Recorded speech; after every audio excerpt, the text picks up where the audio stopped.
Buenas tardes a todos y bienvenidos un día más a una nueva actividad cultural que desde la Delegación de Cultura, Patrimonio Histórico y Turismo, con la Biblioteca Municipal José María Requena y la revista Palimpsesto, pues hemos organizado para el disfrute de todos nosotros.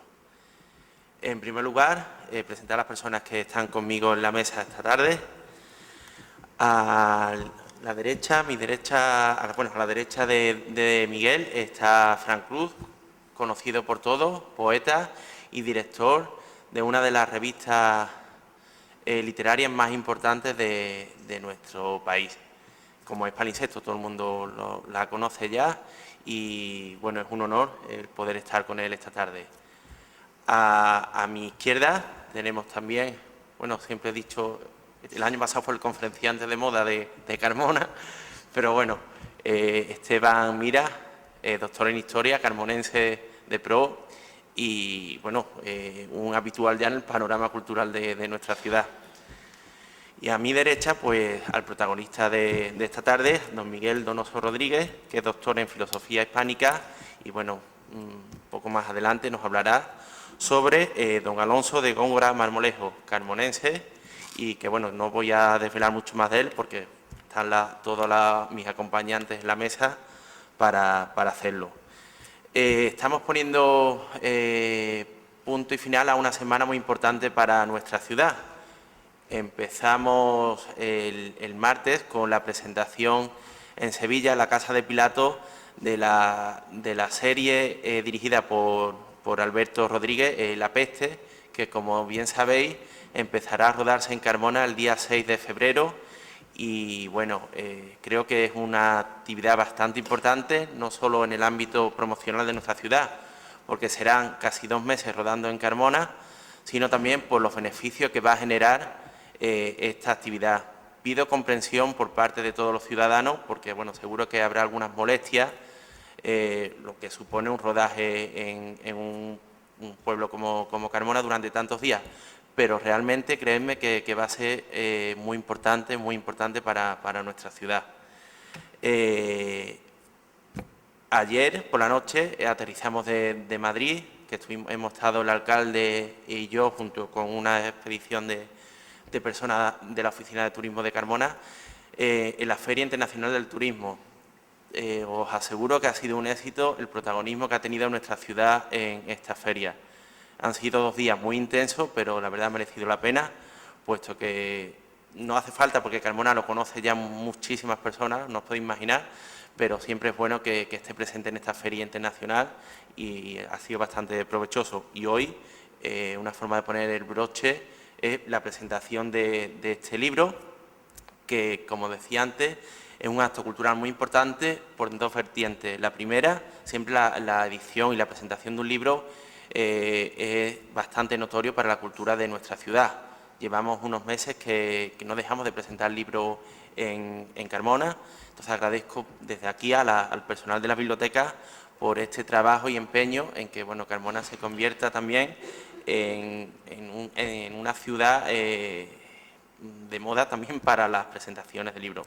Y, por supuesto, porque este libro también es importante el día de hoy, porque nos va a adentrar en un personaje, un carmonense, que, bueno, yo creo que es un poco desconocido por todos, pero que hoy va a ser el momento de darle la importancia que tiene, de la mano del del profesor don Miguel Donoso. Solamente espero que disfrutemos de esta actividad, agradecer a todos vuestra asistencia y daros las gracias una vez más a vosotros 3 que acompañáis esta tarde con nosotros. Muchas gracias y bienvenidos.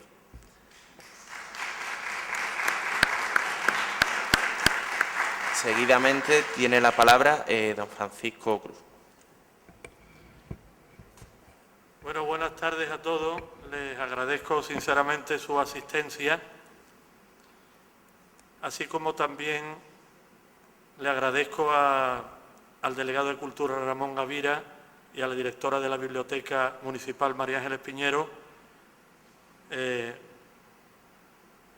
hayan atendido y organizado mi petición por presentar, mejor dicho, historia de todas las cosas que han acaecido en el Reino de Chile y de los que lo han gobernado, del soldado carmonense Alonso de Góngora Marmolejo, autor y libro tan importantes para Chile como absolutamente desconocido en nuestra ciudad. Desconocidos pese a que Carmona tiene ya una larga y sensible tradición bibliográfica que está muy pendiente de todos los periodos de su historia. Quizá este desconocimiento venga dado por la propia vida de Góngora Marmolejo y porque su obra realmente no aborda ningún aspecto ni periodo de la historia de Carmona. Pero en todo caso, tanto el libro como el personaje vinculan a Carmona, como ocurre con Palimpsesto, con América. Para paliar este olvido y saldar esta enorme deuda con nuestros remotos paisanos, nos acompañan probablemente las dos personas que hoy día tengan más y mejor información y mejor actualizada además, tanto sobre el libro que nos compete hoy como su autor. Miguel Donoso Rodríguez es doctor en Filología Hispánica por la Universidad de Navarra, académico del Instituto de Literatura de la Universidad de los Andes y especialista en literatura colonial y en literatura de los siglos de oro.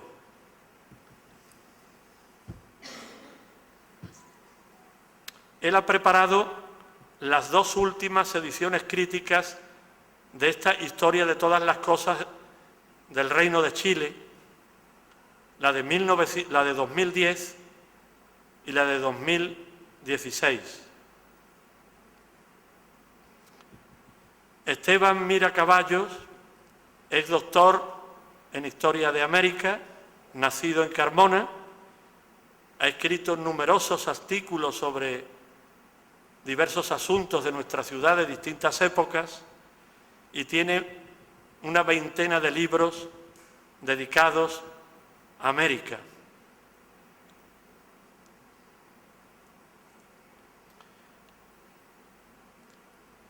La verdad que pensando en las dos personas que me acompañan, dudo de que yo tenga competencia suficiente para estar entre ellas. Como he dicho, son dos autoridades en la materia. Pero quizás justifique mi presencia hoy aquí ante ustedes la relación que Palimpsesto guarda con América, relación que ha propiciado las circunstancias propicias para que estemos hoy todos aquí recordando a Alonso de Góngora Marmolejo. De modo que yo me siento simplemente un honrado mediador y feliz de haber podido traer a Carmona este libro y hablar de este autor. Después de 2010, poco después de 2010, mi entrañable amigo, profesor y poeta chileno Pedro Lastra, quien ha visitado muchas veces Carmona de manera pública y privada y ha publicado en diversos números de Palimpsesto, incluso tiene una amplia antología en la colección, en el número 20 de su propia obra, me habló por primera vez de Alonso de Góngora Marmolejo y cuando me preguntó si yo sabía quién era, no pude evitar cierto sonrojo porque tuve que reconocerle que no tenía ni idea de quién me estaba hablando. Empecé a preguntar a quienes yo pensaba que podían tener noticias por su relación más cercana que yo con la historia en Carmona, y mi vergüenza o mi rubor se aliviaron cuando descubrí que nadie sabía de quién se trataba.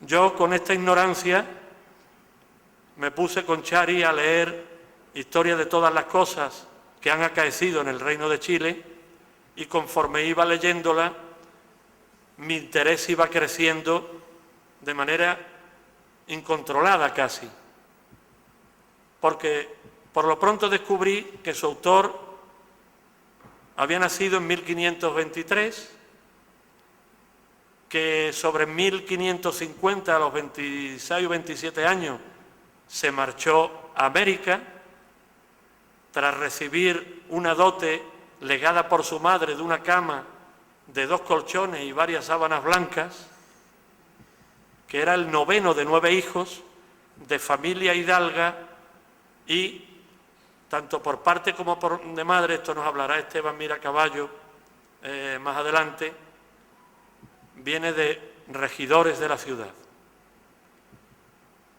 Pero a mí lo que sobre todo, y al final de su vida, después de haber estado al servicio de 6 gobernadores de Chile, decidió en su vejez, que tampoco era tan longeva, escribir esta primera crónica de la conquista de Chile. Es la primera que tenemos. Y yo me encontré con el libro, de ahí sobre todo mi júbilo y mi asombro, con una prosa sencilla, funcional, sin, como dice muy bien Miguel Donoso en el prólogo, pretensiones estilísticas de ninguna clase, ajustándose siempre a los hechos, que normalmente, a los hechos narrados, que son sobre todo escenas, episodios de las distintas batallas de los españoles contra los indígenas de la época, hasta ir poco a poco derrotándolos. Yo me encuentro con un realismo, un realismo sin concesiones, tan lejos de las exageraciones y de las fantasías como con tanta frecuencia ocurre en otros cronistas de Indias más conocidos, y con una intención de imparcialidad muy aguda. Sin embargo, ese realismo, cuando las situaciones o las escenas lo requieren, no están exentos de crudeza. Es un realismo que por momentos es realmente crudo, porque las escenas escalofriantes requiere que sea así. Por ejemplo, cuando él cuenta, porque estuvo allí, aunque creo que en este caso lo cuenta de oídas, apresan a Pedro de Valdivia, primer gobernador para el que él trabajó en Chile, lo desnudan los indios y, como él mismo cuenta, sin ahorrar detalle, le dan el suplicio de cortarle los lagartos del brazo. ¿Qué son los lagartos? Los músculos que van del hombro al codo.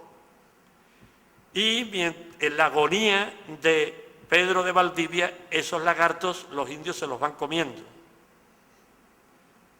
No pensemos ahora que los indios resultan unos hombres prehistóricos, primitivos, salvajes. Se trataba de las venganzas de la época, un poco también en respuesta a la idéntica crueldad que los españoles usaban con ellos. No hay que asustarse en ese sentido, ni confundir el juicio, ¿no? Pasan los años y me encuentro la grata sorpresa de una carta de Miguel Donoso, animado por Pedro Lastra, diciéndome que viene a investigar al Archivo de Indias a finales del 2016 y que si veía o posibilidad de presentar la segunda edición del libro. Segunda edición del libro enriquecida por la investigación de Esteban Mira Caballos, porque la primera daba muy pocos datos sobre la vida del carmorense Alonso de Góngora Marmolejo. Y Esteban Mira Caballo conoce esa primera edición, se hace eco de esa carencia e investiga en los archivos pertinentes. Y en 2011 escribe un extenso artículo sobre la genealogía de nuestro personaje, que él ahora, cuando yo le dé paso, nos detallará. Ese trabajo pulcro y minucioso de Esteban Mira Caballo dio pie a Miguel Donoso para hacer su segunda edición, completando la información del autor del libro. El libro de Miguel Donoso, al ser una edición crítica, está minuciosamente documentado, con muchas notas, tanto históricas como filológicas, hasta fijar un texto ya desprovisto de ratas, de malentendidos, que las sucesivas ediciones y copias del manuscrito han ido provocando, de modo que él ha hecho una labor de limpieza verdaderamente necesaria e impecable, ¿no? Los lazos de la historia y la poesía son tan estrechos como conflictivos. A veces la historia ha estado al servicio del poder, la poesía ha estado al servicio del poder, en definitiva de la historia, y si el poeta era un hombre con dotes estéticas, como ha pasado en muchas ocasiones, pues ha ensalzado hasta mitificar la época que cantaba o el héroe al que se refería. En otras ocasiones, la poesía ha sido la voz más crítica del poder y de la historia. En este caso, curiosamente, es la historia, el libro de Góngora Marmolejo, quien le baja los humos a la poesía, quien le da el sentido de realismo que a veces la imaginación poética pierde. Digo esto porque Góngora Marmolejo, uno de los motivos que le llevó a escribir su crónica, no solo este, ya irán Esteban y Miguel abundando en el tema, pero no solo este, pero sí uno de ellos, es su deseo de corregir en parte el poema en octavas reales de Alonso de Ercilla, La Araucana, un poema mítico legendario clásico de nuestra tradición que cuenta en esta estrofa, en octavas reales, la conquista de Chile. Alonso de Ercilla, además, acompañó a Góngora Marmolejo, fueron coetáneos y se conocieron. Alonso de Ercilla, por ejemplo, tiende a engrandecer la figura de Caupolicán, uno de los jefes más señalados de los mapuches chilenos. Caupolicán fue apresado y tuvo también un suplicio terrible porque su muerte fue a través de empalamiento. Sin embargo, Góngora Marmolejo le dedica muy pocas líneas y en ningún momento destaca sus cualidades militares. Rebaja la dimensión heroica que le da Alonso de Ercilla. Este es el tono general del libro. Desmitificar y contar las cosas con la mayor normalidad del mundo, al punto que conforme Chari y yo íbamos leyendo el libro, a veces teníamos que recordar que se trataba de un libro de historia y no de una novela por la fluidez narrativa del libro. Y nos parecía que realmente estábamos allí por su capacidad descriptiva, su plasticidad, sin perder nunca el tono sobrio de la narración. En fin, el caso es que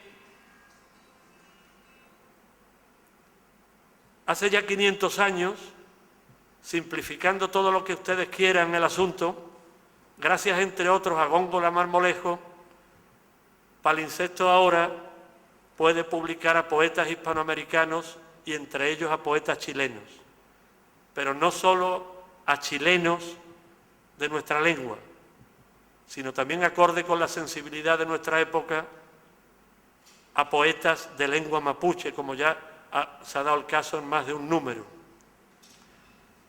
En Historia de todas las cosas que han acaecido en el Reino de Chile, los españoles y los chilenos se enfrentaban sin piedad. En Palincesto se juntan, conversan y se emocionan. Yo les paso ya con Esteban Miracaballo, que nos va a hablar especialmente de la figura de Alonso de Góngora Marmolejo, y cuando él termine pasará a glosar más profundamente su magnífica edición Miguel Donoso. Muchas gracias.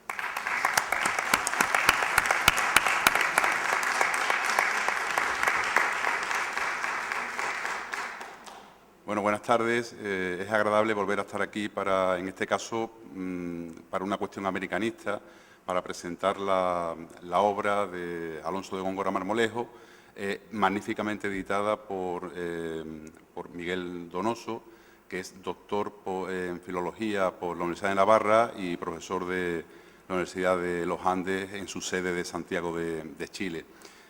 Bueno, tenía aquí un montón de papeles preparados para leer, pero lo voy a decir a viva voz, entre otras cosas, porque, bueno, habíamos acordado que Francisco Cruz nos presentaba, yo hablaba de Alonso de Góngora y el doctor Donoso de la obra, y él ha compendiado lo que vamos a hacer un poco todo, ¿no? O sea que, y además magníficamente, mucho mejor quizás de lo que lo hubiera hecho yo. Así que directamente os comento algunas de las impresiones mías sobre este acto y sobre Alonso de Góngora. Bueno, el carmonense, Alonso de Góngora, yo lo conocía de hacía varias décadas, porque como soy americanista, pues he trabajado con su crónica. Es una de las crónicas que los americanistas usamos para estudiar la conquista de América. O sea, yo la estudié en la propia carrera, haciendo la carrera de Historia de América, ya manejé yo la crónica de Alonso de Góngora, y hacía años que, bueno, en el archivo me salían algunos datos sin hacer una investigación y lo recogía. O sea, que yo llevaba desde los años 90 sacando datos sobre Alonso de Góngora. También es verdad que no había llevado a cabo una investigación en profundidad sobre el personaje e incluso pensaba que se sabía mucho más, que podían salir datos en el archivo de Carmona, pero que a nivel internacional se sabría mucho más de la vida de Alonso de Góngora, ya que junto con Fernández de Oviedo, con el padre de Las Casas, con Antonio de Herrera, con tantos otros cronistas, con 8, 10 o 12 cronistas, son, digamos, la base para hacer la historia de la conquista de América. Y un poco en 2010 el doctor Donoso publicó con una prestigiosa editorial hispanoalemana, con Iberoamericana Verbuer, que yo además conozco el director y he publicado también con Iberoamericana en alguna ocasión, publicó la obra de Alonso de Góngora, una obra magníficamente editada, bien anotada, o sea, un trabajo bien hecho sobre el texto del carmonense. Sin embargo, a mí ahí fue donde me llamó la atención, ahí fue cuando yo leí lo que se sabía de la biografía de Alonso de Góngora, y en aquella ocasión me sorprendió que lo que se sabía prácticamente se deducía del propio libro de Alonso de Góngora, o sea, que era de Carmona, porque él lo dice en su obra, que marchó a América en torno a 1549, 1550, porque se deduce de su obra, porque él empieza a narrar hechos a partir del año 36, pero habrá que pensar que del 36 al 50 no es una crónica, sino una historia, porque él no está allí, y a partir del 50 sí que son hechos de lo visto y de lo vivido, o sea que sí que es una crónica a partir de 1550. O sea que llegó allí en torno a 1550 porque se deduce de su obra, y que la terminó de escribir en torno a 1575 porque también se deduce, pero se sabía muy poco más. Y a mí me llamó la atención, y a partir de ahí me puse yo a investigar, digo, voy a hacer una investigación seria sobre Alonso de Góngora. Y me puse a buscar en los archivos de Carmona, ¿y qué salió? Salió todo. Salió muchísimo. Ahora ya parece que me persiguen los documentos. Cada vez que el archivo me salen 7 documentos de los Góngora. Porque es que, como era una familia de la élite carmonense, hay muchísima documentación. Salieron los testamentos del padre, de la madre, de los abuelos, de los bisabuelos. Eran 10 hermanos y salen también testamentos de los sucesivos hermanos. En fin, que sale muchísima documentación.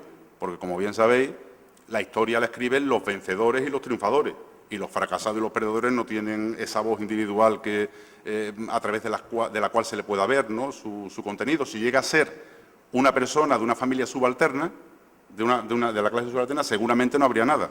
Pero como pertenecía a la oligarquía carmonense, hay muchísima documentación. Y siguen saliendo. El otro día estaba en el archivo con Fernando y le salió a él el testamento de Florinda de Góngora, de una de las hermanas de Alonso de Góngora. A ver si me pasa la fotografía y le echamos el vistazo al testamento por si hablara algo de Alonso de Góngora que nos podría interesar.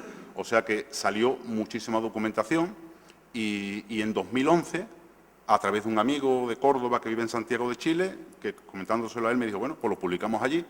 En la revista de estudios históricos de Santiago de Chile publiqué un estudio más o menos extenso de la vida de Alonso de Góngora, ¿no? Y yo creo que a través de eso el doctor Donoso, con muy buen criterio, ha decidido reeditar la obra con ese texto bien anotado e incorporando los nuevos datos biográficos de Alonso de Góngora. Yo creo que ese es un poco el motivo de la reedición de esta obra. Por lo demás, bueno, pues ya digo que Alonso de Góngora, junto con Mariño de Lovera y Alonso de Valle, son un poco los pilares sobre los que se construye la historia de Chile. Quizás en Carmona no se conoce tanto, pero en Chile es fundamental, porque es parte de su historia, de la historia de su país, ¿no?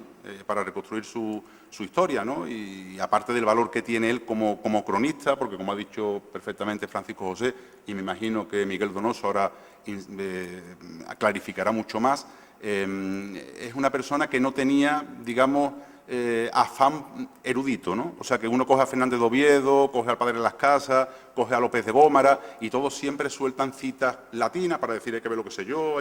Él no, él es una persona muy sencilla, un lenguaje muy sencillo, que se entiende muy bien y muy directo. Se suele valorar mucho eso en su crónica. Otra cosa que se valora mucho en su crónica es que hace retratos psicológicos. Eso también lo he leído además en los comentarios y en los artículos que ha publicado el doctor Donoso. Quizás que va un poco más allá, que él describe los personajes y hace verdaderos retratos psicológicos, una característica muy propia del carmonense Alonso de Góngora. Por lo demás, resultó ser hijo de Rodrigo de Góngora y de Teresa Núñez Pancorbo. Él era regidor del Cabildo de Carmona, pero sus parientes eran alguaciles mayores de Carmona y después tenía primos, cuñados, hermanos que eran regidores también del Cabildo de Carmona, o sea que estaba perfectamente relacionado. Y era una familia de bastante postín, digamos, ¿no? ¿Por qué se tiene que ir a América? Porque era el noveno de 10 hermanos. O sea que aunque la familia era una familia de prestancia, el noveno o cura o militar, no quedan muchas más opciones. Él decide hacer la carrera de las armas y marcharse a América. El chico, el décimo, que era Fernando Pancorbo de Góngora, este se mete a cura. O sea que de alguna forma eran 10 hermanos, al noveno ya había mayorazgo, que lo heredó uno de sus hermanos, que heredó gran parte de la fortuna familiar y por supuesto el título de regidor perpetuo, y de alguna forma Alonso de Góngora pues se vio obligado un poco a hacer las Américas, a buscarse la vida, ¿no? Y ya digo, el hermano pequeño pues optó por la carrera eclesiástica. Y poco más, solamente un dato más. El carmonense Alonso de Góngora dejó su semillita allí en Chile. Yo, a través de Joaquín Moreno, conozco descendientes de él, Góngora, familia Góngora, que es de una familia muy prestigiosa allí en Chile, y saben, y además se sienten orgullosos de descender de un carmonense. Incluso yo solo supe después, hace poco tiempo. Hay un historiador del siglo XX, Mario Góngora, que todos hemos trabajado porque hizo un libro muy bueno, Los grupos de conquistadores de tierra firme, que trabajé yo en mi tesis doctoral, hemos trabajado mucho, que es también descendiente directo de Alonso de Góngora. O sea que, de alguna forma, el carmonense fue a Chile, allí dejó la semillita y hoy en día hay una familia Góngora muy importante allí en Chile, de gente de bastante prestigio, que ha hecho muchas cosas importantes en política, en humanidades y demás, que saben ellos perfectamente que son descendientes de Carmona y lo llevan a mucha honra. Y bueno, no le quito más tiempo al doctor Miguel Donoso, que él va a abundar mucho más y sabe mucho más que yo de esta obra de Alonso de Góngora Marmolejo.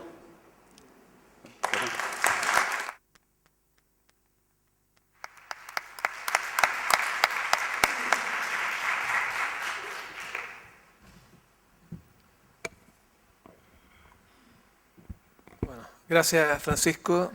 Gracias, Esteban, por las presentaciones y gracias también a Ramón por estar aquí y por haber posibilitado este acto. La verdad es que con todo lo que se ha dicho aquí es difícil partir. No sé bien por dónde partir. De hecho, tenía preparado un poco hablar sobre Góngora Marmolejo y ya está como bastante recorrido. A ver, lo primero que quería comentarles, que a mí me llamó muchísimo la atención, algo en el libro de Góngora Marmolejo que justamente acaba de mencionar Esteban, que son esos retratos, yo diría que más que psicológicos, retratos físicos y morales que hace el cronista de los gobernadores. O sea, esta historia, la historia de Góngora Marmolejo, que a la vez también es crónica, no solo es una crónica de sucesos en los cuales mayoritariamente él participó, sino que también él se dio el tiempo, al terminar de relatar el proceso militar, los hechos militares, los sucesos militares de cada uno de los gobernadores, incluido Pedro de Valdivia, él se da el tiempo al final del periodo del gobernador, sea porque el gobernador muere o porque es reemplazado o porque es trasladado a otro puesto, él se da el tiempo de construir o elaborar un retrato físico y moral del personaje descrito, del gobernador. Y ahí hay algo muy interesante, que es la forma como él construye estos retratos. Los construye, yo esto al principio no lo conocía bien porque yo no soy experto en literatura antigua, pero según fui leyendo y como también soy especialista en Siglo de Oro, me toca también leer muchas cosas hispánicas. Me tocó en algún minuto leer unas crónicas o elegías de varones ilustres de Castilla. Hay varios libros de la época, sobre todo de los reyes católicos. Y al leer esos libros me di cuenta que esos libros, que eran por lo menos un siglo anteriores a la obra de Góngora Marmolejo, seguían exactamente el mismo diseño para describir a esos personajes, a esos grandes castellanos, reyes, etcétera, duques y grandes de España. Sigue exactamente el mismo modelo, que es describir primero físicamente al personaje desde la cabeza hasta los pies, los rasgos de la cara, los ojos, la complexión, digamos, de cada uno de esos personajes, hasta llegar a los pies. Y acto seguido termina, digamos, el retrato físico y procede a hacer el retrato moral. O sea, hace una actualización, después de haber contado los hechos en los cuales había participado ese personaje, una actualización de los vicios y virtudes del personaje. ¿Ya? Y ahí la clave está justamente, justamente como les comentaba, pasando por estos cronistas que hicieron lo mismo con los personajes ilustres de la época de los reyes católicos. La verdad es que el modelo es muy anterior, es de la época de los romanos. ¿Ya? Los famosos relatos de Viri Illustribus, donde se cuenta, digamos, la vida de los grandes emperadores y de los grandes patricios y una serie de grandes personajes de la antigüedad, sigue exactamente el mismo esquema. Bien, entonces, ¿por qué parto con esta presentación? A mí lo que me llamó la atención es que un soldado, supuestamente un soldado muy de a pie, que era Alonso Góngora Marmolejo, del cual no se sabía nada prácticamente de su familia, tenía unos conocimientos de literatura antigua y de literatura anterior que yo creo que estaban fuera del alcance de un soldado común y corriente.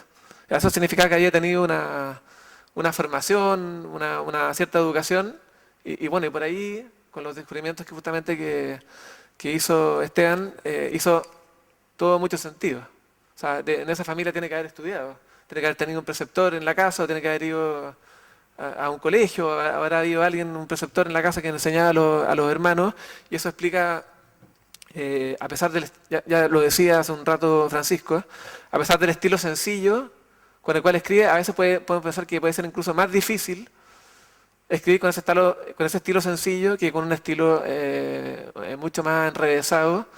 Requiere también un buen conocimiento de la lengua usar ese estilo sencillo, que por cierto es destacado por muchísimos historiadores.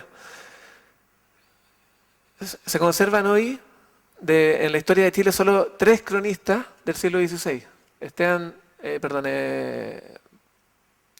Jerónimo de Vivar, que es un cronista muy tempranísimo y descubierto en el siglo XX. Él escribió una crónica que está fechada en el año 1558 y por lo tanto es tan temprana que solo llega hasta en torno a esos años. Ya, o sea, los primeros, digámoslo así, los primeros 17 años de la conquista de Chile, solamente. Y después está Alonso Góngora Marmolejo, que reconstruye la historia de Chile desde la época de Diego de Almagro, desde 1536, que es el primer descubridor que va y vuelve al Cusco, no se queda allá. Y él entonces publica no lo publica, escribe su manuscrito entre 1572 y 1575. ¿Ya? Y hay que agradecer esto, y hay que agradecer que se le haya ocurrido hacerlo, porque él tuvo un recorrido militar importante, desde alrededor del 50 que llegó hasta el 75. Son 25 años de la historia de Chile que si no, probablemente no tendríamos completo. Y hay que agradecer también el hecho de que lo haya hecho en el minuto que lo hizo, porque murió 15 días después de ponerle punto final a la crónica. En el último folio del manuscrito dice que acaba de terminar de redactar la crónica el día 16 de diciembre de 1575. Y se sabe por un documento posterior, justo en esta época a Góngora Marmolejo lo habían designado juez pesquisador o pesquisidor de hechiceros indígenas. Era una figura que existía que era para evitar la figura de la hechicería o la presencia de estas prácticas hechiceriles entre los indios. Entonces él no alcanzó a tomar este cargo, digamos, no lo alcanzó a hacer, porque se sabe por un documento que el día 23 de enero, o sea, apenas un mes después de terminar la redacción de la crónica, estaba muerto, porque se había designado un reemplazante como juez pesquisador de hechiceros indígenas. Así que también hay que agradecer que lo haya hecho en el momento que lo hizo, porque dedicó sus últimos alientos a poner por escrito y a decir la verdad sobre lo que él consideraba que había sido realmente los primeros años de la conquista de Chile. Tal como decía Francisco, hay una intención explícita de parte de Góngora Marmolejo de poner los puntos sobre la I, decir la verdad sobre la conquista de Chile. O sea, a él le parece que está un poco idealizada la forma como la presenta Ercilla, y entonces recurre a su memoria para decir lo que él pretende decir que es la verdad. Bien, eso yo creo que es un punto importante de partida. Tampoco no se asusten, no los voy a aburrir con una presentación muy larga, pero quería decir eso porque me parece que es algo importante. Y lo otro, por las palabras de Esteban, pudimos hacernos un poco una idea de lo que pasó con Alonso de Góngora Marmolejo mientras estuvo acá. ¿A qué familia pertenecía? El testamento que hizo en 1548 su madre, en que le lega efectivamente una cama, un colchón y ropa de cama. Pero después viene la etapa americana de la vida de Góngora Marmolejo. Yo les puedo contar un poco más de eso. Ya, se sabe que llega, o se sabe que con certeza que a principios de 1551 ya estaba en Chile.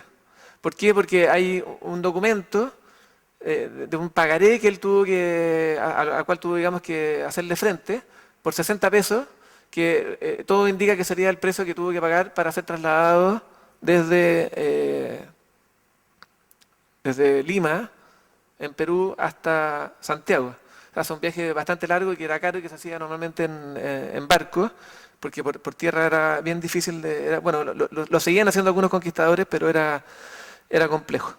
61 pesos a favor de Diego Díaz de Becerril.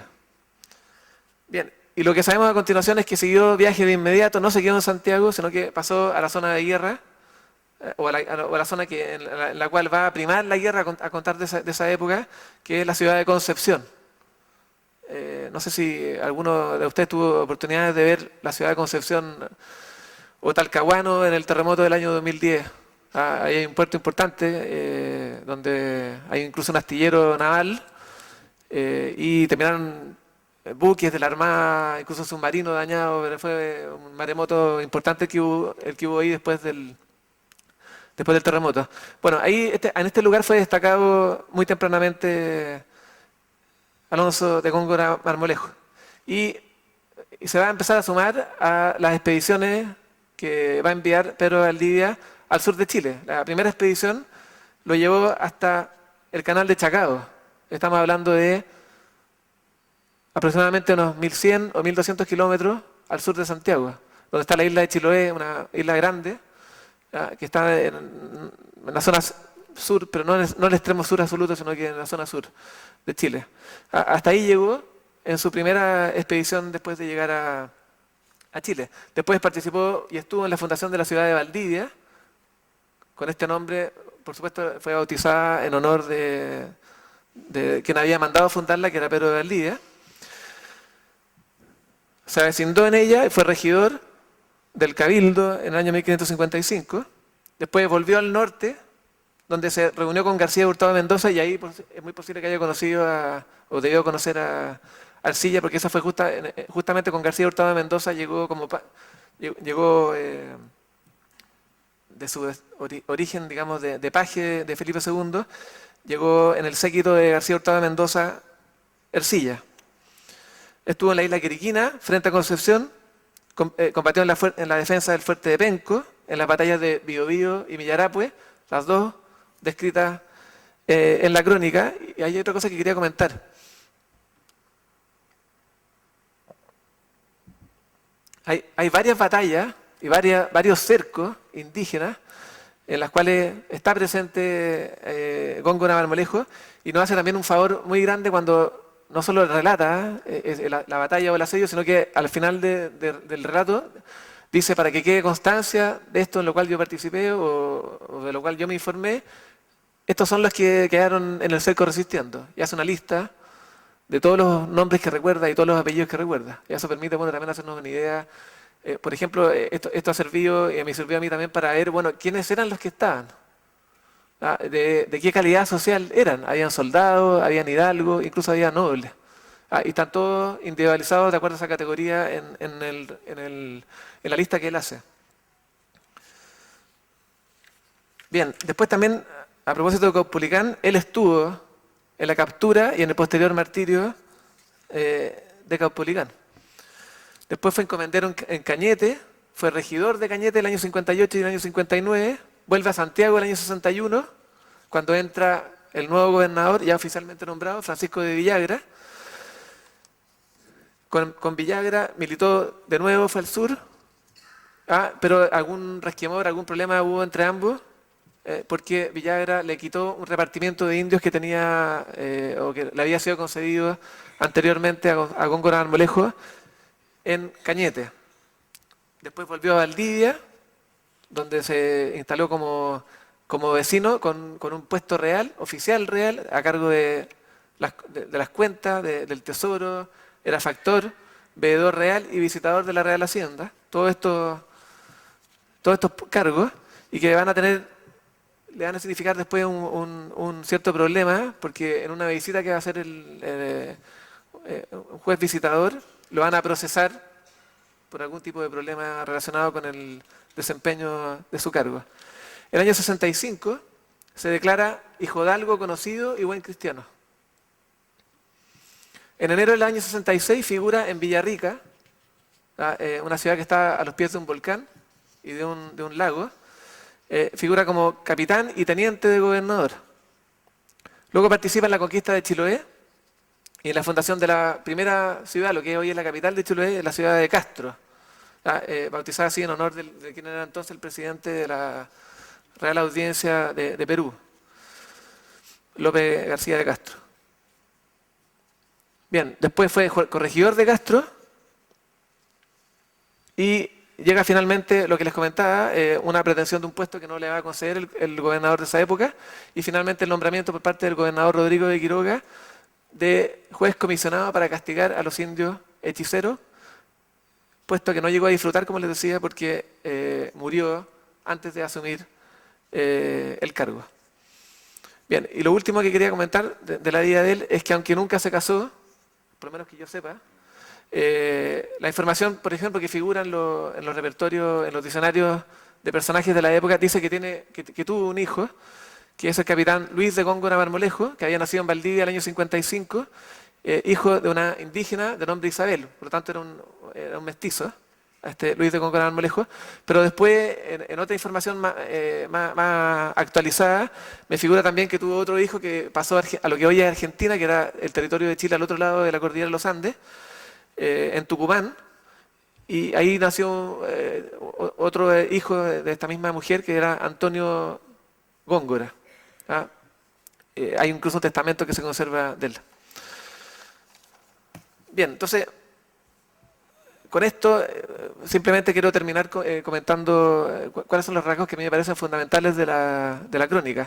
Bueno, yo creo que sin lugar a duda uno de ellos es lo que tiene que ver con decir la verdad, ser objetivo. O sea, él es un autor que intenta ser objetivo hasta el punto de que cuando relata las batallas o los encuentros, lo que han hecho los historiadores es comparar las mismas batallas y ver, por ejemplo, las cifras de combatientes, y ahí se notan, por ejemplo, las diferencias.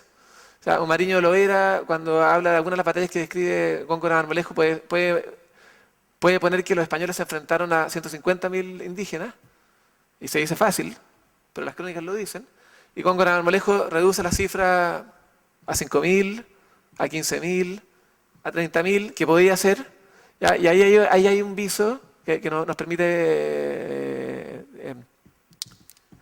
colegir que en este sentido él está tratando de decir la verdad. Hay otra cosa que destaca también en este aspecto. Cuando él habla, suele no ponerse como ejemplo. Es raro que se ponga como ejemplo. Cuando lo hace, lo dice porque puede resultar increíble lo que está contando. Entonces él dice, y esto lo sé, no porque me lo contaron, sino porque yo estuve ahí. Yo lo viví, y eso, bueno, es por supuesto uno de los atributos más importantes que uno espera de un cronista. Y de elogio, autoelogio, no hay jamás en la crónica. Hay otros cronistas que son más aficionados a hacer panegíricos de sí mismos o elogios, y él no lo hace. Bien, no sé si me voy a prestar un segundo el libro. Quiero leer. Ya les comenté lo de las crónicas, los retratos que hace de los gobernadores, y quería terminar. Bueno, primero que nada quiero agradecer a todos los que hicieron posible el acto, a Francisco por el contacto con Pedro Lastra, a Esteban, que por este hecho que me parece fortuito, pero yo creo que ya no es fortuito, que él haya estado trabajando antes o haya estado siempre encontrándose con cosas de Góngora Marmolejo, que yo haya publicado esa crónica originalmente en España el año 2010, y su posterior artículo me permitió a mí no solo mejorar la información que hay sobre Góngora Marmolejo, sino que había otro problema que era para mí todavía mucho más grave, que es que la editorial donde yo la publiqué, la crónica originalmente, en Chile tenía una distribución muy mala. Y la idea era que tuviera una buena distribución. Que este libro, que interesa sobre todo a historiadores chilenos y al público general en Chile, pudiera circular en Chile. Entonces por eso al final me decidí a no reeditar en Iberoamericana, sino que en una editorial que tiene muchos años de trayectoria, la editorial universitaria, que depende de la Universidad de Chile, la universidad más antigua de Chile y estatal, donde hicimos una apuesta por publicar textos coloniales chilenos sobre Chile, escritos por chilenos o por españoles sobre Chile, con textos completos, transcritos a partir del original, con notas a pie de página, con índices, donde uno pudiera rastrear vocablos, personajes, los indigenismos que aparecen. Todo eso está en el libro. Y la apuesta, yo creo que, no quiero ser autocomplaciente, pero creo que dio buen resultado, porque la primera edición se publicó en Chile, se agotó, y algunas de las que están aquí dando vuelta son ya la segunda edición. ¿Ya? O sea que vamos en la tercera edición del libro, y eso creo que es bueno, porque también indica que hay interés por conocer la historia, en este caso de Chile, escrita por un carmonense de primera fuente, no a través de los historiadores decimonónicos o del siglo XX. Bien, entonces termino con este agradecimiento, dándoles también las gracias expresamente a Esteban, y a Ramón, bueno, supongo que hay un montón de personas que no conozco y que algunos andan por aquí, que han posibilitado la organización de este acto. Quiero agradecerles a todos por haberlo permitido y quiero terminar leyendo el retrato, la descripción de los últimos minutos de la vida de Pedro Valdivia y el retrato físico y moral que hace Góngora Marmolejo, que yo creo que es probablemente lo más escalofriante que hay en todo el libro.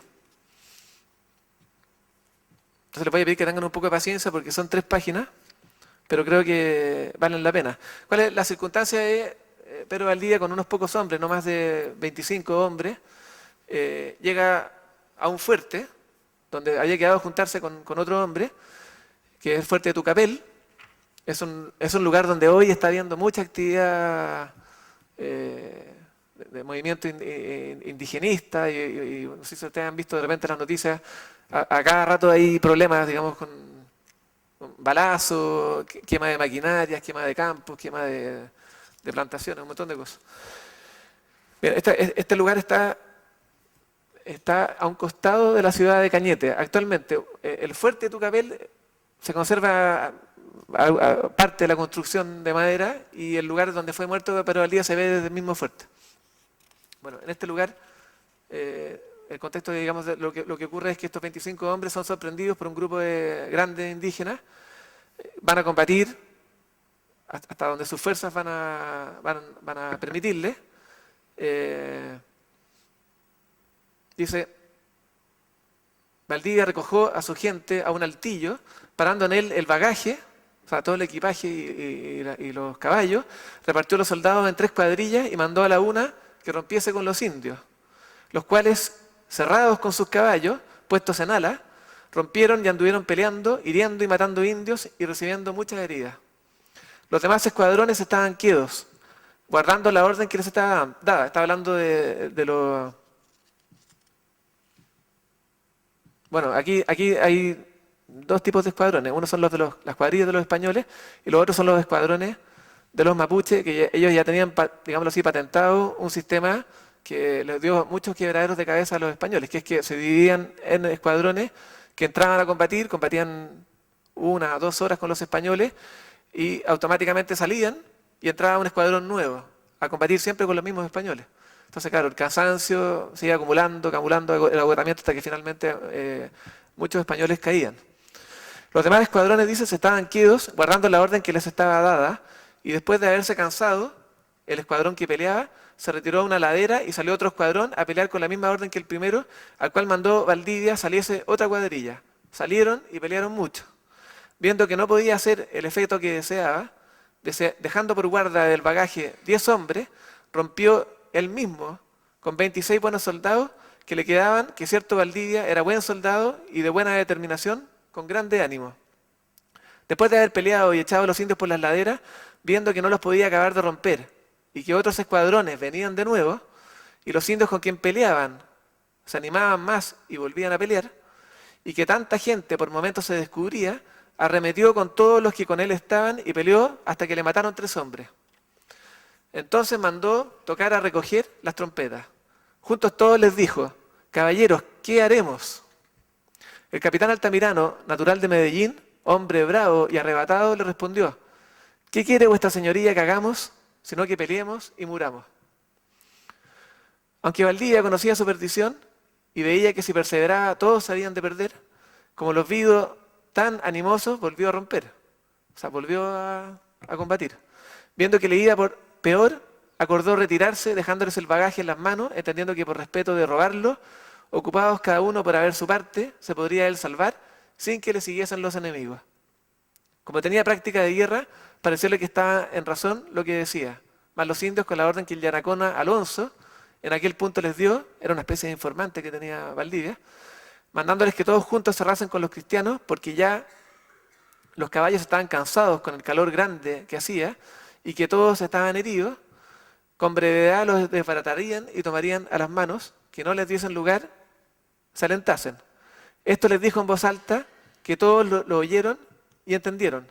Con aquella orden arremetieron a los cristianos con brava determinación, donde después de haber muerto infinito número de indios y ser algunos de ellos muy heridos y otros muertos, no pudiendo sufrir el ímpetu de aquellos bárbaros, volvieron las espaldas por el camino que habían traído, creyendo que pudieran llegar a Arauco. Mas no le sucedió a Valdivia como él pensaba, porque los indios le habían tomado todos los pasos por donde habían de volver y las ciénagas que habían de pasar, que donde quiera que llegaba lo hallaba cerrado y puestos los indios a la defensa. Y si dejaban el camino y se apartaban de él, era peor, porque los caballos, como iban cansados, los indios que los seguían, viéndolos embarazados buscando caminos, los alcanzaban. Cobrando más ánimo del que llevaban, los derribaban de los caballos a lanzada, porque los indios que habían peleado, aunque les dejó el bagaje, o sea, les dejó todo el equipaje, digamos, de guerra para que hicieran botín con él, no se ocuparon en él más de dejar algunos principales, perdón, con orden que lo guardasen y recogiesen el servicio que los cristianos traían. Y los más ligeros fueron siguiendo el alcance. Por la orden arriba dicha, los iban alcanzando y matando. Valdivia, como llevaba tan buen caballo, pudo pasar algo más adelante, siguiéndole un capellán que consigo traía, clérigo llamado el padre Pozo. Llegado a una ciénaga, atolló el caballo con él, o sea, el caballo se empantanó. Acudieron los indios que la estaban guardando, y como estaban aquella en necesidad fatigados, lo derribaron del caballo a lanzadas y golpes de macanas. Teniéndolo en su poder, lo desarmaron y desnudaron en carnes y ataron las manos con unos bejucos, unos lazos hechos con unas plantas típicas de allá, del sur. Y así, atado, lo llevaron a pie casi media legua, sin quitarle la celada borgoñona que llevaba, que aunque lo probaron muchas veces, no acertaron a quitársela. Y como era hombre gordo y no podía andar tanto como querían, llevábanlo algunas veces arrastrando, diciéndole muchos vituperios y burlando de él. Hasta un bebedero, donde llegados con él se juntaron todos los indios y repartieron toda la ropa y despojo por su orden entre los señores. Y al Yanacón Alonso, que después se llamó Lautaro, y salió en ser belicoso más que indio, porque les dio la orden de pelear, le dieron la parte que él quiso tomar. Allí le trajeron a Valdivia su Yanacona Agustinillo, el cual le quitó la celada. Viéndose con lengua, o sea, con intérprete, les comenzó a hablar a los indios, diciéndoles que les sacaría a los cristianos del reino y despoblaría las ciudades y daría 2000 ovejas si le daban la vida. Los indios, para darle a entender que no querían concierto alguno, le hicieron al Yanacona pedazos delante de él. Viendo el padre Pozo que no aprovechaban amonestaciones con aquellos bárbaros, hizo de 2 pajas que parecía yo una cruz, y persuadiéndole a bien morir, diciéndole muchas cosas de buen cristiano, pidiendo a Dios misericordia de sus culpas. Mientras en esto estaban, hicieron los indios un fuego delante de él, y con una cáscara de almeja de la mar, que ellos llaman pello en su lengua, le cortaron los lagartos de los brazos desde el codo a la muñeca. Teniendo espadas, dagas y cuchillos con que poderlo hacer, no quisieron por darle mayor martirio, y los comieron asados en su presencia. Hechos otros muchos vituperios, lo mataron a él y al capellán, y la cabeza pusieron en una lanza, juntamente con las demás de cristianos, que no les escapó ninguno. Hasta aquí la relación del suceso. Ahora viene, ya está muerto Valdivia, ahora viene el retrato físico y moral que hace Góngora Marmolejo de él. Este fue el fin que tuvo Pedro de Valdivia, hombre valeroso y bien afortunado hasta aquel punto. Grandes secretos de Dios que debe considerar el cristiano. Un hombre como este, tan obedecido, tan temido, tan señor y respetado, morir una muerte tan cruel a manos de bárbaros, por donde cada cristiano ha de entender que aquel estado que Dios le da es el mejor. Y si no le levanta más, es para más bien suyo. Porque muchas veces vemos procurar los hombres ambiciosos cargos grandes por muchas maneras y rodeos, haciendo ancha la conciencia para alcanzarlos. Y es Dios servido que después de haberlos alcanzado, los vengan a perder con ignominia y gran castigo hecho en sus personas. Como a Valdivia le acaeció cuando tomó el oro en el navío, con él al Pirú. Esto es una historia famosa de Pedro de Valdivia, que dejó plantado a los pobladores de Santiago y se llevó el oro de ellos a Perú, el oro que iban a llevar ellos mismos y que con el cual se iban a hacer ricos probablemente en España, se lo lleva a él y los deja plantados en Valparaíso. Esto fue en el año 1547. Que bueno, fue Dios servido y permitió que por aquel camino que quiso ser Señor, por aquí. Después que fue señor, recibía gran contento en dar lo que tenía. Era generoso en todas sus cosas, amigo de andar bien, vestido, ilustroso, y de los hombres que lo andaban, y de comer y beber bien. Afable y humano con todos, y aquí viene la parte de los defectos del retrato, mas tenía dos cosas con que escurecía todas estas virtudes, que aborrecía a los hombres nobles, y de ordinario estaba amancebado con una mujer española, a lo cual fue dado. Bueno, estaba una mujer muy conocida en la historia de Chile, que es doña Inés de Suárez, que ha sido objeto además de varias biografías. Una de ellas de Isabel Allende, una escritora muy popular en Chile. El cómo murió, y con esto termino, y de la manera que dicho tengo, yo me informé de un principal y señor del Valle de Chile en Santiago, que se llamaba Don Alonso, y servía a Valdivia de guardarropa, que hablaba en lengua española y de mucha razón, que estuvo presente a todo y escapó disfrazado en hábito de indio de guerra, sin ser conocido. Y aquella noche llegó a la casa fuerte, o sea, al fuerte de Arauco, y dio nueva de todo lo sucedido a los que en ella estaban, los cuales se fueron a la Concepción, que estaba de allí 9 leguas, antes que los indios le cerrasen el camino. Muchas gracias.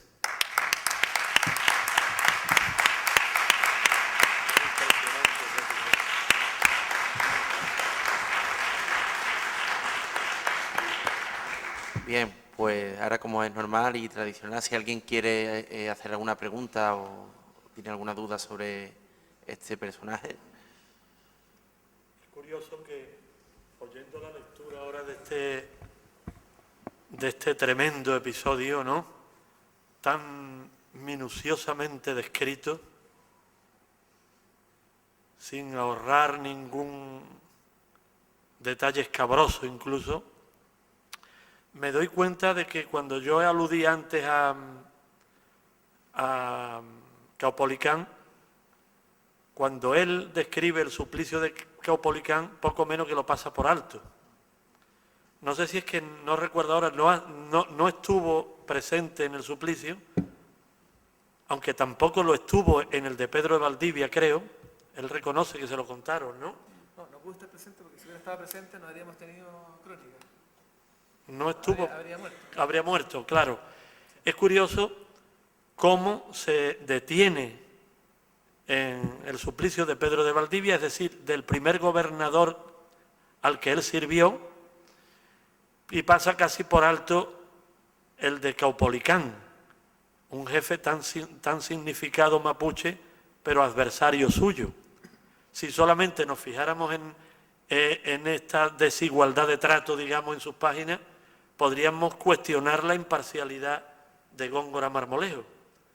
Y sin embargo, uno cuando lee la obra en general se da cuenta que realmente fue un hombre inclinado a la veracidad, a pesar de que el que está escribiendo lo hace siempre desde el bando de los españoles. No es un historiador neutro que está allí con una cámara moderna para contar lo que ocurre sin importarle los sucesos. Supongo que a él le interesaría que las huestes españolas a las que él servía vencieran. ¿A qué puede deberse, esto te pregunto yo, Miguel, incluso Esteban, si quieres opinar, ¿no? ¿A qué puede deberse esa inclinación moral de Góngora Marmolejo, ese interés por la neutralidad hasta cierto punto, pese a estar peleando en uno de los bandos? Bueno, es interesante la pregunta. Lo que pasa es que hay muchas más cosas que explicar de la crónica, pero la imparcialidad no solo se ve en el recuento de los que intervienen en los combates, no solo se ve en que quiere decir la verdad que supuestamente cayó Ercilla, también se ve en otros aspectos. Hay momentos en que él, más adelante en la crónica, sigue determinados hechos, determinados sucesos, y él le presta, digámoslo así, o pone su foco en la visión que los sacerdotes, los clérigos, tienen de los ataques que hacían los españoles, los conquistadores españoles a los indígenas. Entonces, hay algunas partes, por ejemplo, en que él reproduce una diatriba de un dominico que justo antes de entrar en combate bueno, denuesta a los españoles, les dice que se van a ir al infierno y que se van a condenar porque no se justifica en ningún sentido lo que van a hacer, el ataque que van a hacer a los indígenas. Bueno, eso también es curioso, y eso está varias veces presente en Góngora. Y bueno, y hay que tener en cuenta también esto que él hace, que no es habitual, esto de que toma a cada uno de los gobernadores, a cada uno de ellos, o sea, no solo Pedro de Valdivia, sino que a Francisco de Villagra, a García Hurtado de Mendoza. García Hurtado de Mendoza llegó a ser virrey de Perú. A García Hurtado de Mendoza dice que era un joven imprudente y temerario, y que eso le costó muchos problemas. Bueno, hay que tener en cuenta también que Hurtado de Mendoza llegó a hacerse cargo del gobierno de Chile cuando tenía 19 o 20 años. Entonces, claro, era difícil que tuviera la madurez requerida para el cargo. Bueno, Francisco de Villagra también dice que murió con sífilis, y que además era un hombre desventuradísimo, que todo aquello en que puso la cabeza salió mal, y el reino estaba peor que nunca cuando termina la gobernación de él. El primo de él, Pedro de Villagra, también lo mismo. Después hay uno que sí sale mejor parado, que es Rodrigo de Quiroga, que, por cierto, Rodrigo de Quiroga fue casado, prefiero decirlo así, fue casado por Pedro de Valdivia con Inés de Suárez. ¿Ya? La historia, muy brevemente, la historia, lo que sabemos es que Pedro de Valdivia era casado con doña Marina Ortiz de Gaete, y doña Marina Ortiz de Gaete, bueno, quedó en Extremadura, supongo que en Extremadura, a principios de los años 30, y todavía el año 53, cuando muere Pedro de Valdivia en Tucapel, bueno, todavía no, creo que ya venía viajando. Había habido una orden de Carlos V de que una situación que se producía mucho, que era irregularidades con el tema de los matrimonios de los conquistadores, que muchos estaban casados en España y emparejados luego en América. Entonces dio una orden como más o menos estricta de que los conquistadores o fueran a buscar a sus mujeres o vinieran a buscar a sus mujeres a la península, o que las mujeres mandaran el dinero y los recursos para que ellas pudieran ir en este caso a América. Entonces doña Marina Ortiz de Gaete llegó a Santiago unos meses después de muerto Pedro de Valdivia, lamentablemente. O sea, ella llegó a ser la mujer del gobernador y en realidad llegó como viuda y en la inopia más absoluta, sin ni un recurso. ¿Por qué cuento esto? Porque quien recibió a Inés de Suárez en Santiago, en este estado, digamos, de inopia absoluta, fue Inés de Suárez. Inés de Suárez en ese entonces ya estaba casada con Rodrigo de Quiroga, que es este gobernador que les mencionaba yo, uno de los últimos, el penúltimo que recrea Góngora Marmolejo, y Pedro de Valdivia, por hacer caso a lo que le había dicho Carlos V, lo que hizo fue casar a quien había sido su amante con el lugarteniente más importante que tenía, que era Rodrigo de Quiroga, que era soltero. Así que, bueno, esa ya es una historia distinta, pero eso es lo que pasó con... Pero esto sorprende de claro. su interés Sí. por Capolicán, cuando siglos después vemos que Rubén Darío en azul le dedica un formidable soneto en alejandrino, volviendo a realzar su heroicidad, ¿no?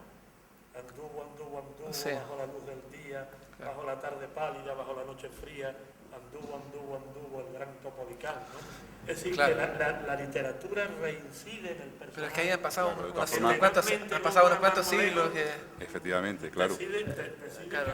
Casi Ya pasó el romanticismo. Vale, mucha curiosidad eso, ¿no? sí, bueno, yo no quería alargarme en exceso, pero solamente un pequeño comentario con respecto a esto de la objetividad. Bueno, la objetividad de los cronistas es relativa. Sí. Efectivamente, bueno, Alonso de Góngora era un tío muy veraz, que además lo vivió.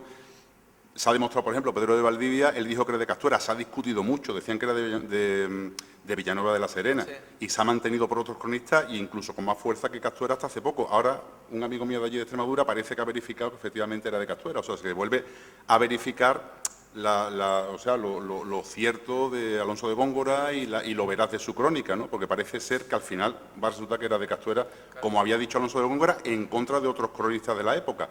Ahora, lo de la objetividad de los cronistas y de una historia veraz, bueno, la famosa historia verdadera de la conquista de Nueva España de Bernal Díaz, o sea, todos los cronistas intentan decir esta es mi verdad, esta es la verdad, siempre con intereses personales, o sea, todo el que escribe algo lo escribe con unos intereses determinados. Seguramente también, bueno, pues para ensalzar también que él también estuvo allí, que no sé, que habría intereses y él tenía intereses determinados, que no destacar a Caupolicán como ningún cronista. La mayor parte de los cronistas destacan las hazañas de los propios españoles. La de los indios, yo qué sé, en el caso de la conquista de México, por ejemplo, pues de a Cuitlagua, a Moctezuma, a Cuauhtémoc, que es un auténtico héroe actualmente en México, los españoles apenas le dan importancia a Cuauhtémoc, que fue el último gran defensor de Tenochtitlán. En fin, que los españoles no hay que perder de vista que eran españoles y que además tenían unos intereses muy concretos. Lo de la objetividad de los cronistas, yo creo que Alonso de Góngora es un buen cronista, es una crónica muy veraz, pero no deja de tener la parcialidad del vencedor, o sea que por supuesto que son parciales todas las crónicas. Y no es un historiador, es un soldado. Y no es un historiador, es un soldado y es un cronista, y todo el que escribe, escribe por algo. No, pero o sea que Miguel dice... destaca la imparcialidad, supongo que será en comparación Efectivamente. con la tendencia fantasiosa de los Efectivamente, eso es lo que yo, claro, en comparación a otros cronistas que a lo mejor son menos fieles a la realidad, pero lo de la objetividad, ya digo, que es muy relativa porque, como decía Jan Legov, no hay ningún documento inocente, no hay ninguna crónica inocente, ningún texto inocente. Todo el que escribe algo, lo escribe por algún motivo y buscando unos intereses personales determinados, que había que especificar concretamente, en el caso de Alonso de Góngora, cuáles eran. Bueno, y no me quiero extender mucho más, no sé si nos estamos poniendo muy...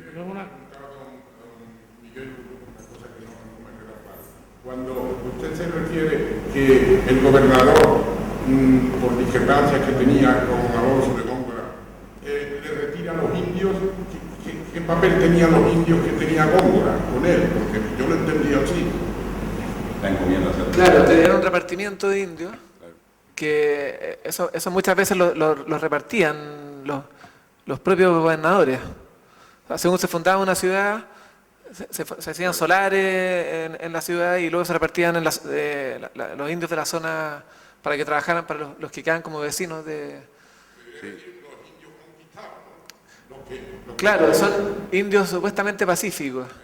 Claro, que se pliegan y que no se rebelan contra la presencia de los españoles ahí. Claro, entonces era para un conquistador que le quitaran un repartimiento, en el fondo era dejarlo más o menos como habían llegado, con nada. ¿No? Sí, básicamente porque el conquistador no llevaba salario. Y entonces él interpretaba que su salario era la encomienda que le repartían después. Una vez que conquistaban, la tierra no valía nada si no tenía trabajadores, con lo cual el gran valor era el repartimiento de indios que se hacía después, un repartimiento de régimen de encomienda. Entonces, claro, la amenaza siempre era o vas por tu mujer a España o tal, o te quito la encomienda, siempre los amenazaban con la encomienda, que era lo que realmente le daba valor a ello, porque tú si tenías tierras y no tenías indios para trabajarlas, no tenías nada, porque tierras en América había muchas. Lo que hacían falta era indios para trabajarlas, y ellos entendían que el indio era la remuneración por su trabajo y por el esfuerzo que habían hecho durante la conquista. Por eso, cuando en 1542 el rey quiere quitar las encomiendas, se monta la guerra civil en el Perú, se montan problemas en Panamá, revueltas también en México, porque los conquistadores entienden que el rey no le puede quitar eso, porque eso es el salario que han merecido ellos por los años de sacrificio en la conquista de América. Claro, y esto es tan cierto que después, más tarde, va a ser aún peor. A partir de los años 70, y bueno, y a lo largo de un buen tiempo, en un momento determinado, como no tenían salario los españoles, lo que hacían era capturar indios, hacían entrada en tierras de indios, los capturaban y luego los vendían. Los vendían en Santiago, o en La Serena, o ya iban a Perú, o quizás dónde. Claro. Y lo vendían aquí en Perú. No lo sé, yo creo que eso era más difícil. Bueno, esto no, por lo vale. menos, parece que no. Eso al final, a partir de 1542 queda prohibido y ya es mucho más difícil, pero vamos, hay indios vendidos en Zafra en el siglo XVII, primero del siglo XVII, pero vamos, sobre todo en la primera mitad del siglo XVI, sí que muchos indios se lo trajeron a España, hasta que las leyes nuevas de 1542 se supone que prohíben la esclavitud y en teoría no se pueden traer indios ya a España, ya empezaron a llegar muy a cuentagotas a partir de mediados del siglo XVI, pero bueno, ellos los esclavizaban para ellos mismos. Y en el caso de Chile, claro, como eran indios belicosos, tienen la excusa, porque aunque prohíben la esclavitud en 1542, estaba prohibido para los indios supuestamente pacíficos. Era difícil, esclavizar a un indio quechua o a un indio mexica, pero a un araucano, a un mapuche, esta gente sí, porque eran supuestamente belicosos, esa gente mantuvieron la belicosidad mucho tiempo, de hecho la conquista de Chile fue complicada. Y entonces, con la excusa de que eran indios tú lo podías vender como cautivado en buena guerra, claro, y te lo daban por bueno. Pero era ilegal, eso no se pudo hasta una cédula del año 1608. Bueno, o sea, la práctica en los años 70 en adelante fue totalmente ilegal. O sea, se hacía, pero no era legal. Ya, pero Era una práctica de en el guerra. resto de América se prohibió mucho Sí, antes. claro. O sea que en Chile dura mucho la Sí, esclavitud de los indios, claro. porque desde 1542 no se pueden capturar, no se pueden hacer indios esclavos en el resto de América prácticamente. Claro. Pero Yo me he preguntado una cosa muy simple, porque ya estamos un poquito... dentro de las crónicas, en algún momento, hay alguna descripción del autor, del propio Alonso de Góngora. ¿del mismo? Del mismo, o sea, como hace la descripción No, de los demás. nada. Y ustedes los estudiosos, la segunda pregunta, ¿habéis sacado un poco cómo es el perfil cómo él hace? ¿Se convierta también en conejillo de India él un poco como hacía con los gobernadores? Si tenéis una figura... ¿Te refieres a una descripción física y psicológica o moral. No existe, entre otras cosas, porque me parece que no está la licencia de embarque, porque claro, entonces, como no había, evidentemente no había fotografía ni había DNI, cuando la Casa de la Contratación concedía la licencia de embarque, para asegurarse de que el que tiene la licencia era él, normalmente te lo describían. O sea que si está la licencia de embarque en la Casa de la Contratación, sí que te dicen fulanito de tal, yo qué sé, moreno, con una cicatriz en la frente, con tal señal, te lo describe muy bien, porque después el oficial de la Casa de la Contratación, que tenía que verificar que esa persona en cuestión tenía la licencia, lo miraba, cogía la licencia y lo miraba él, a ver si coincidía la licencia con él.